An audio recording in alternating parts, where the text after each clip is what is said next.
जी हाँ, नमस्कार। News letter के साथ हाजिर हूँ मैं राकेश रंजन। बात करेंगे बिहार की सियासत की और नीतीश कुमार के कैबिनेट विस्तार की। कैबिनेट का विस्तार हो गया, सब कुछ अचानक हुआ, आनन फानन हुआ।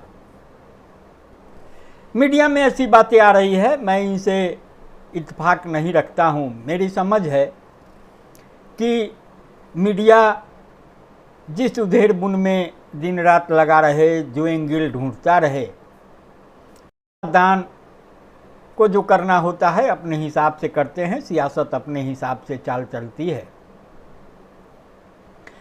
तो आज भी दो तरह की बातें आई। एक तरफ यह बातें कि नीतीश कुमार मंत्रिमंडल का विस्तार देंगे।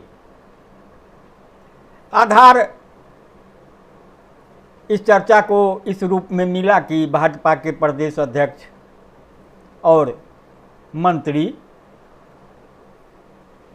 जायसवाल साहब ने पद से इस्तीफा दे दिया।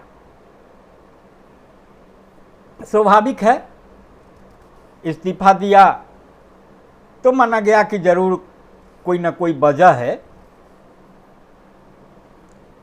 तो कुछ देर के बाद सूची भी जारी हो गई। कयास लगने लगे कि मंत्रिमंडल का विस्तार होगा तो कौन चेहरे आ सकते हैं, नहीं आ सकते हैं। अब सब कुछ सामने है। मीडिया किनका नाम आगे कर रहा था, किन्हें मंत्री देख रहा था, कौन मंत्री बन गए। एक खबर यह आई कि आज नहीं कल विस्तार होगा, लेकिन आज विस्तार हो गया। जिन्हें मंत्री बनना था बन गए। जो टकटकी लगाए थे वे अब टकटकी लगाए रहेंगे, क्योंकि अब जो कैबिनेट में जो जगह बनती है, जितना नीतीश कुमार मंत्री बना सकते थे उतना उन्होंने बना लिया, मुकम्मल हो गया। मंत्री बनाने के बाद भी तरह तरह की बातें, तरह तरह का विश्लेषण। स्वाभाविक है, मंत्री बनाए गए हैं तो जातीय समीकरण का ध्यान रखा गया है, क्षेत्रीय समीकरण का ध्यान रखा गया है। क्योंकि भाजपा कोटे के मंत्री थे तो भाजपा की अपनी चिंता है, अपने जनाधार को लेकर के, वोटों को जोड़ने को लेकर के। तो एक विश्लेषण आया कि नीतीश कुमार ने भाजपा के सामने सरेंडर कर दिया। एक आधार यह कि भाजपा ने जिन चेहरों को मंत्री बनवाया है वो फला फला जाति के हैं और उन जातियों का भी ध्यान रखा गया है जो माने जाते हैं कि नीतीश कुमार के वोट बैंक हैं, मजबूत वोट बैंक है, खासतौर से कुर्मी बिरादरी का। यादवों की अनदेखी की गई तो उसका विश्लेषण यह किया गया कि एनडीए ने यह मान लिया है, खासतौर से भाजपा ने, कि भाई यादव इस खेमे में वोट नहीं देते हैं, वो विरोधी खेमे में होते हैं, मतलब जो लालू जी का खेमा होता है उसमें, तो फिर उनको कोई मंत्री पद देने का कोई मतलब नहीं है। ठीक है। उसके बाद जो एक विश्लेषण चल रहा था कि नीतीश कुमार इधर जाएंगे उधर जाएंगे, नीतीश बार बार कह रहे हैं कि हम कहीं नहीं जाएंगे।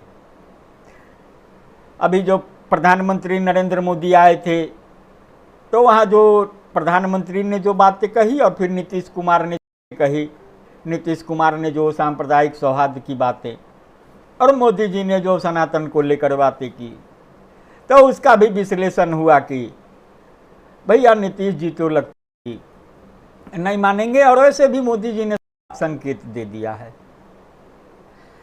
अब इस बात को समझने की ज़रूरत है कि नीतीश अपने तरीके से सियासत करते हैं। उनकी बातें अलग होती है, भाजपा की बातें अलग होती है। भाजपा अलग पार्टी है, नीतीश कुमार की अपनी पार्टी है, दोनों मिलकर सरकार चला, गठबंधन है। तो सबको अपने अपने आधार की चिंता करनी है, अपने अपने वोट की चिंता करनी है, अपने साथ लोगों को जोड़ने की चिंता करनी है। तो अब जबकि मंत्रिमंडल का विस्तार हो गया तो एक विश्लेषण आ गया कि भैया नीतीश कुमार ने भाजपा के सामने सरेंडर कर दिया। तमाम चैनलों पर, मीडिया प्लेटफॉर्म पर बातें आने लगी, समझाने की कोशिश, तर्क भी गढ़े गए, लेकिन इस तर्क की अनदेखी हुई कि भैया नीतीश कुमार 43 विधायकों वाली पार्टी के मुखिया हैं। भाजपा ने उन्हें भले मुख्यमंत्री दे दिया है, लेकिन जो सरकार में भाजपा की हिस्सेदारी बनती है, जो संख्या बल है, उस संख्या बल के हिसाब से जो मंत्रिमंडल में जो जगह बनता है, उसके मुकाबले नीतीश कुमार ने कितना हासिल कर रखा है। 13 मंत्री जब मुकम्मल नीतीश कुमार के मंत्रिमंडल में हैं तो 43 पर 13, तो फिर भाजपा को कितना चाहिए? बातें स्पष्ट हैं, लेकिन विश्लेषण करना है तो करना है। बहरहाल तमाम बातों पर जब जातीय समीकरण बिठाने की बातें हुई, साधने की बातें हुई, तो एक बड़ा सवाल, सीधा सवाल था और एक निश्चल सवाल भी कहिए, एक ग्रामीण परिवेश से, युवाओं की मंडली के बीच से आई। वहाँ सवाल उठे कि किसी जाति विशेष का व्यक्ति महत्वपूर्ण राजनीतिक पद पा जाता हो, चाहे मुख्यमंत्री का पद हो, उप मुख्यमंत्री का पद हो, तो उस जाति विशेष को सामाजिक स्तर पर क्या फायदा होता है? अलग अलग तरीके से विश्लेषण। लेकिन आज की जो चर्चा है और बिहार की जो सियासत आज की तारीख में जहां दिख रही है, उसमें यह विश्लेषण 100% दुरुस्त मानिए कि शादी और बाराती किसी का हो, दूल्हा नीतीश कुमार ही रहेंगे। वरिष्ठ नागरिक हैं, बिहार के पटना जिले से हैं, सरकारी सेवा में रहे हैं, ट्रेड यूनियन की राजनीति की है। वशिष्ठ नारायण जी हमारे प्लेटफॉर्म न्यूज लेटर बिछड़ा के इस रंजन के नियमित विजिटर हैं, सुनते हैं, गुनते हैं और बड़ी संजीदगी से प्रतिक्रिया भी देते हैं। तो मैंने जो कहा शादी और बारात दूल्हे की बात, वो उन्हीं ने कही है और मैं इससे इत्तेफाक रखता हूँ। तो वशिष्ठ नारायण जी का विश्लेषण है कि शादी और बाराती किसी का हो, दूल्हा नीतीश कुमार ही रहेंगे। हम लोग एक खेलते थे बचपन में, एक खेल खेलते थे जिसमें एक खिलाड़ी खास होता था, उसकी भूमिका दोनों टीमों में रहती थी। नीतीश वही खिलाड़ी हैं। बिहार में कौन किसके साथ है और रहेगा, इसी भविष्यवाणी में लोग लगे रहते हैं, मीडिया भी लगी रहती है। नीतीश कुमार ने अपने के दौरान ये बता दिया है, साबित किया है कि राजनीतिक लालच के हथियार से बिहार में लंबा शासन किया जा सकता है। यह एक बहुत बड़ी राजनीतिक चतुराई का प्रमाण है। ये विश्लेषण है, बहुत साफ है, सामान्य मीडिया से परे जो सामान्य विश्लेषण है सामान्य शख्स का। अब बातें कर लेते हैं मीडिया से। बिहार के ही वरिष्ठ पत्रकार हैं नीरज सिंह। नीरज सिंह कहते हैं कि ऐसे ही नहीं, बिहार की राजनीति के चाणक्य कहे नीतीश कुमार। वर्ष के अंत में विधानसभा का चुनाव है, जनता दल यूनाइटेड ने अपने को मंत्रिमंडल विस्तार से रखा और भारतीय जनता पार्टी ने अपने 7 विधायकों को मंत्रिमंडल विस्तार में शामिल किया।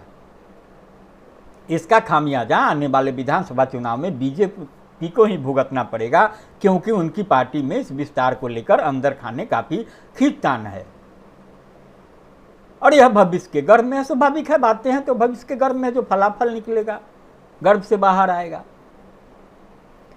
अब एक आधार जो बनता है वह समान आधार है, देख लीजिए। भाजपा के प्रदेश अध्यक्ष ने मंत्री पद से इस्तीफा दिया, क्योंकि वे एक साथ 2 पद संभाल रहे थे, भाजपा के प्रदेश अध्यक्ष भी थे और नीतीश कुमार की कैबिनेट के हिस्सा भी थे। तो एक नेता एक पद के सिद्धांत पर उन्होंने इस्तीफा दे दिया। यह सामान्य बातें कही जा रही है, लेकिन यह भी गौर करने की बात है कि जायसवाल साहब ने अपना इस्तीफा जहां भेजा, जिनके पास भेजा, वो खुद एक नेता एक पद के सिद्धांत पर फिट नहीं बैठते।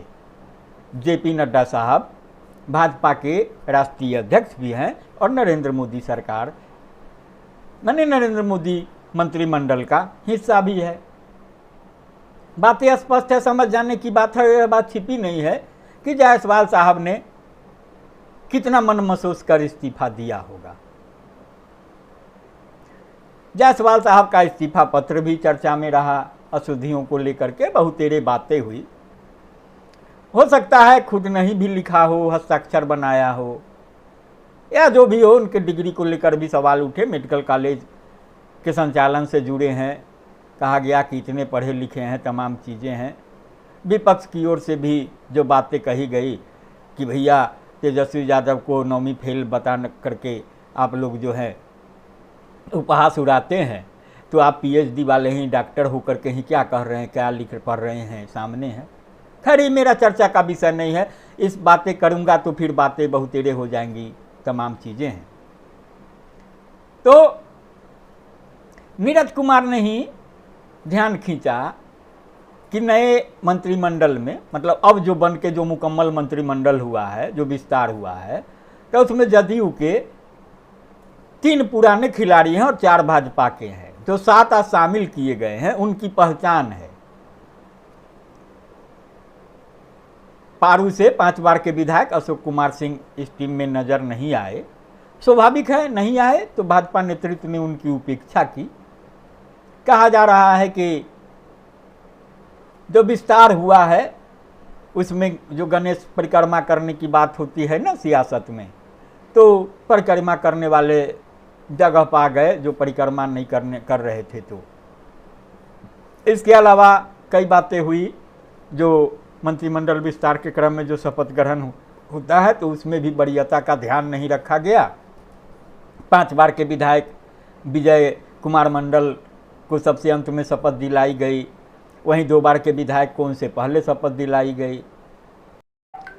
एक बात यह भी आई कि जो एक मंत्री को शामिल किया गया है तो उनका इस्तीफा नीतीश कुमार ले लेंगे, क्योंकि नीतीश कुमार अपने फेस वैल्यू पर समझौता नहीं करेंगे।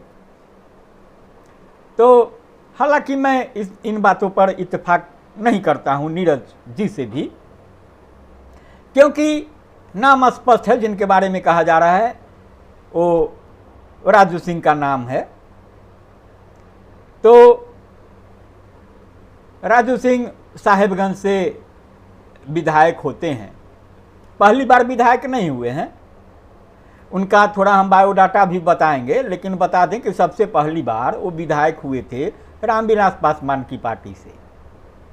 बाद में नीतीश कुमार के साथ भी आए, उनकी पार्टी से भी विधायक रहे। जब नीतीश कुमार एनडीए से पाला बदल कर लालू जी के साथ चले गए तो दिक्कत हो गई, तो फिर वे भाजपा में चले गए और वहां से चुनाव एक बार हारे, फिर जो है जीते हैं तो मंत्री बने हैं। उसके अलावे सिर्फ राजू नहीं, कई एक से चेहरे हैं। और यकीन मानिए कि नीतीश कुमार के मंत्रिमंडल में ही नहीं, एनडीए में जो विधायक है तमाम, कौन कब कहाँ रहा है, किसके साथ रहा है, तमाम बातें, भले जंगल राज की याद दिला रही हो भाजपा, जदयू। नीतीश भी बार बार कहते हैं पहले कुछ था जी, शाम में कोई घर से निकलता था जी, महिलाएं वैसी, तमाम बातें। लेकिन वो जो जंगल राज को ख्याति दिलाने वाले लोग थे, मैं ख्याति नहीं कहता हूं, कुख्याति हुई, लेकिन ख्याति ही कहिए, जो चर्चा दिलाई, चर्चा के सेंस में ले लीजिए, तो जो तमाम लोग थे आज किसी न किसी रूप में एनडीए के हिस्सा है, भाजपा में है, जदयू में है। और नीतीश कुमार ने भी खास तौर से, देखिए अनंत सिंह जैसे नाम है, सुनील पांडे जैसे नाम रहे, शुरुआती दौर से सुनील पांडे नीतीश कुमार के खासम खास, समता पार्टी के जमाने से। तो तमाम चीज़ें हैं, इसलिए अभी यह विषय नहीं होता है क्या है नहीं है, तमाम चीज़ें हैं। लेकिन ठीक है, चर्चा हुई है तो बातें आई है सामने। कुल मिला करके अब वो बातें सिर्फ चर्चा के लिए होती है। बायोडाटा में जो अपराध उपराध का मामला होता है, भाई जीतने की गारंटी होनी चाहिए। तो रही बात ले दे करके जातीय संतुलन साधने की, वोटों की गोलबंदी की, तो जो यह मंत्रिमंडल विस्तार हुआ है उसमें भाजपा ने अपने 7 मंत्रियों की एंट्री के साथ, माने 7 चेहरों की एंट्री के साथ जो जातीय संतुलन साधने की कोशिश की हो, नीतीश कुमार का जो जातीय संतुलन है, जदयू का जो जातीय संतुलन है, वो बखूबी बरकरार है। इससे कोई छेड़छाड़ नहीं हुआ है। 13 मंत्री के साथ भी जदयू ने अपने आधार वोट को पुष्ट कर रखा है। जैसे आप कुर्मी की बात करेंगे कि एक कुर्मी चेहरे को बनाया नीतीश कुमार के ही जिले से, खासम खास जो इंजीनियर हो, जो चेहरे आते हैं सुनील कुमार नाम से, सुनील कुमार एक इंजीनियर सुनील कुमार। तो कुर्मी जाति की जो बात हो रही है कि भाजपा ने नीतीश कुमार की खास कोर वोट बैंक का भी ध्यान, वहां भी सेंधमारी की कोशिश की है। तो इस तरह की बातें हैं। तो कुर्मी जाति की बात है तो मुख्यमंत्री नीतीश कुमार और श्रवण कुमार मंत्रिमंडल में हैं। अति पिछड़ा की बात करें तो मदन सहनी शीला मंडल मंत्री हैं ही हैं। भूमिहार से विजय चौधरी हैं, राजपूत से लेसी सिंह हैं, और एक निर्दलीय जो होते हैं नरेंद्र सिंह के पुत्र सुमित कुमार, तो वो भी मंत्री ही हैं। यादव से विजेंद्र यादव मंत्री है। दलित की बात करें तो रत्नेश सदा हैं, अशोक चौधरी हैं।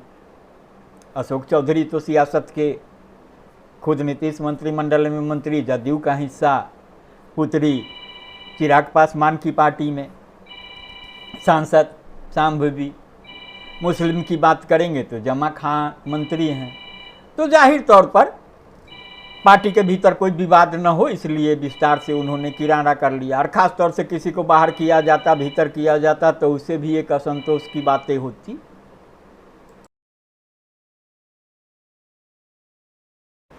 तो आगे बढ़ते हुए बता दें कि अब जो नीतीश मंत्रिमंडल है, जैसा कि शुरुआत में कहा था, उसका कोई विस्तार नहीं होना है। अब यही टीम चुनाव में जाएगी। नीतीश कुमार मुखिया होंगे। आप देखेंगे कि 243 सदस्यों वाली बिहार विधानसभा में 36 मंत्री बनाए जा सकते हैं। तो अभी 30 मंत्री थे, एक ने दे दिया दिलीप जायसवाल ने, तो 29 बच गए। तो शाम 7 को शामिल कर लिया, तो इस तरीके से 29 हो गई और फिर कोटा फुल हो गया। तो यही 29 जो है मंत्रियों की टीम जाएगी, जो है इस तरीके से बातें हैं।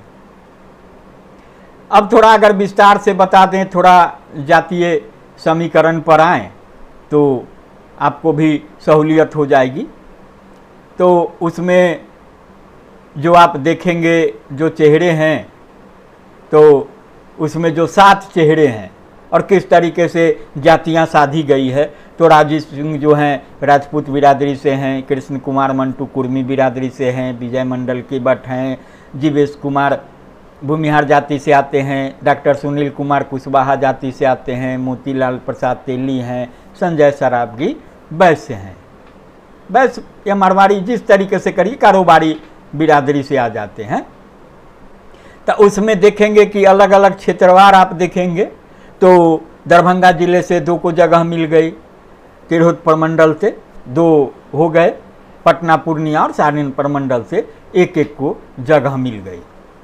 अब इसको भी अगर आप स्पष्ट करिएगा तो विजय कुमार मंडल जो हैं अररिया जिले के सिकटी से हैं, वो पहले भी जीत चुके हैं। दरभंगा की जाली सीट से जीवेश मिश्रा, दरभंगा के ही दरभंगा सीट से संजय सरावगी जीतते हैं। सीतामढ़ी जिले की रीगा सीट से मोतीलाल प्रसाद हैं, मुजफ्फरपुर जिले की साहेबगंज से राजू कुमार सिंह हैं, नालंदा की बिहार शरीफ सीट से डॉक्टर सुनील कुमार हैं और सारण के अमनौर सीट से कृष्ण कुमार मंटू हैं। कृष्ण कुमार मंटू का भी अपना पुराना इतिहास है और वो भी उनका भी नाम जुड़ता है, वहाँ के बहुत बाहुबली होते हैं, अभी जेल में होते हैं। तो इस तरीके से जाति मैंने आपको गिना ही थी। पढ़े लिखे की बात करिएगा तो कृष्ण कुमार मंटू जो हैं और विजय कुमार मंडल वो थोड़ा कम पढ़े लिखे हैं, 10वीं पास हैं। मोतीलाल प्रसाद 12वीं पास हैं। और डॉक्टर हैं तो सुनील कुमार डॉक्टर हैं तो MBBS हैं। और संजय सराबगी, जीवेश कुमार ने PG कर रखा है। राजू सिंह भी PhD हैं। तो केस की भी आपको बात कर लें तो केस मुकदमे की आप बात करेंगे तो जो केस का आधार है वो चुनावी हलफनामा है। तो अभी जो 7 मंत्री बने हैं तो उसमें सबसे ज़्यादा मामले राजू सिंह पर है, 10 मामले हैं। हालांकि वो बताते हैं कि सब राजनीतिक पूर्वाग्रह के मामले हैं। थोड़ा वे अपने क्षेत्र की बातों को दबंगई तरीके से रखते जरूर हैं, लेकिन कोई ऐसा नहीं है कि वो अपराध वगैरह करते हैं। खैर 10 केस है। अमनौर वाले मैंने मंटू के बारे में बताया था, वो भी कम नहीं है, 9 हैं। जैसा कि मैंने बताया था कि वहाँ के बाहुबली जो पूर्व विधायक सांसद जेल में होते हैं, सजा याफ्ता हैं, उनकी टीम के थे। अब क्या बात करिएगा, डॉक्टर साहब हैं सुनील कुमार, उन भी 7 केस है। जीवेश भी 5 केस वाले हैं। 4 मामले वाले मोतीलाल प्रसाद, संजय सराबगी भी हैं। विजय कुमार मंडल ने भी जो हलफनामा पिछले चुनाव में दायर किया तो उन्होंने भी बताया है कि एक है अल्लू के छिपे, कहीं कोई मामला होगा तो मुझे नहीं मालूम। तो कुल मिलाकर यही बातें हैं। ये जमा निष्कर्ष के साथ कि शादी और बाराती किसी का हो, दूल्हा नीतीश कुमार ही रहेंगे। बिहार में कौन किसके साथ है और रहेगा, इसी भविष्यवाणी में लोग लगे रहते हैं। लगे रहिए। नीतीश कुमार ने अपने शासन के दौरान बता दिया है कि राजनीतिक लालच के हथियार से बिहार में लंबा शासन किया जा सकता है।